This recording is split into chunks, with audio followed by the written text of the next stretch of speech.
Sa araw na ito ay January 1, 2026. Unang araw ng bagong taon. Usually, nasa bahay lang kami pag ganitong bagong taon. Pero this time, sinubukan naman naming mag-mall nang makita kung anong meron sa unang araw ng taon dito sa SM MOA. At ang event sa araw na ito ay ang parada ng mga mascots ng mga different brands like foods, toys, and video game characters. Meron din atang marching bands pero hindi namin naabutan kasi hapon na kami pumunta at nakarating. Mga 5:30 PM ata ito. Kasi alas 4 ng hapon ang simula ng event. Pero dahil mahirap ang sakayan, ayun, halos mag-aalas 6 na nang kami dumating. Pusang gala. Madami naman mga tao at maganda rin ang mga tugtugan nung kami nakarating dito sa spot na ito. Nandito nga pala sa labas si higanting aso at yung tabatchoy na pusang gala. At ganito nga pala ang itsura ng langit ngayong oras na ito, mukhang uulan mamaya-maya. At dahil mag-aalas 6 na, tara't tayo'y dumako na sa music hall dito sa SM MOA. Ang lawak at ang laki ng lugar na ito. Ang sarap siguro kung ganito kataas ang ceiling ng bahay mo. Napakalaki at presko. Dito nga pala magpupuntaan yung mga mascots for meet and greet and photo ops as well. Pipila ka nga lang. Pero kaya naman ang camera ko nakuhanan sila sa malayo. Hindi na namin kailangan pumasok. Pero syempre, masaya kung malapitang makakapag-selfie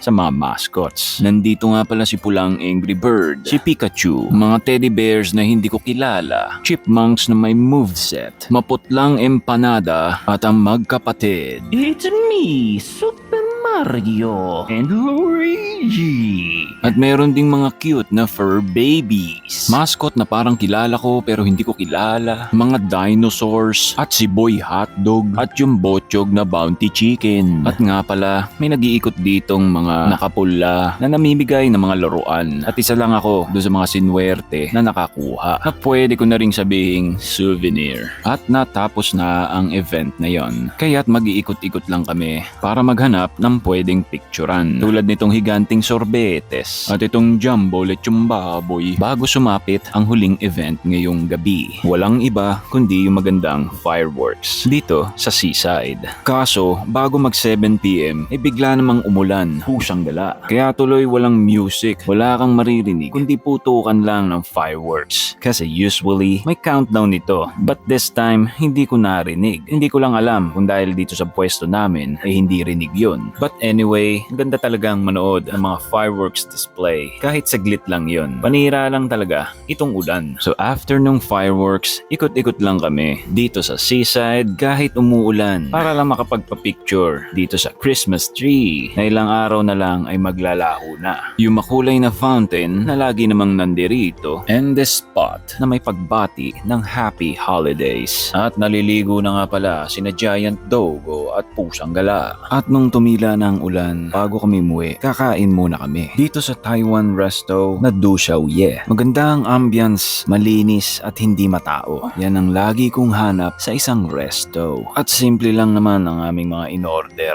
Ang malupit na chicken chops, bowl of rice at yung wonton soup. Goods naman ang mga in-order namin. Sadly, wala lang drinks dahil wala raw silang deliver ng yelo that day. Kaya stick muna tayo sa service water na room temp lang. At pagkatapos kumain, ikot-ikot lang at konting pa-picture dito sa higanting lava lamp. At yun ang lahat na aming nagawa sa gabing ito. Masarap talagang mamasyal lalo na't patapos na ang holiday season ngayong 2025. Pero tingin ko, ang nakakalungkot lang na nalaman ko ngayong araw ay lumalawak na pala yung land reclamation dun sa seaside. Pusang gala na kamatis. Nakakalungkot isipin na hindi ko na pala makikita ang sunset dito. Kapag nagtayuan na, yung mga itatayo nila dyan. Kaya't enjoy the view while you still can. Kasi in near future, malamang wala nang magandang view dyan sa seaside.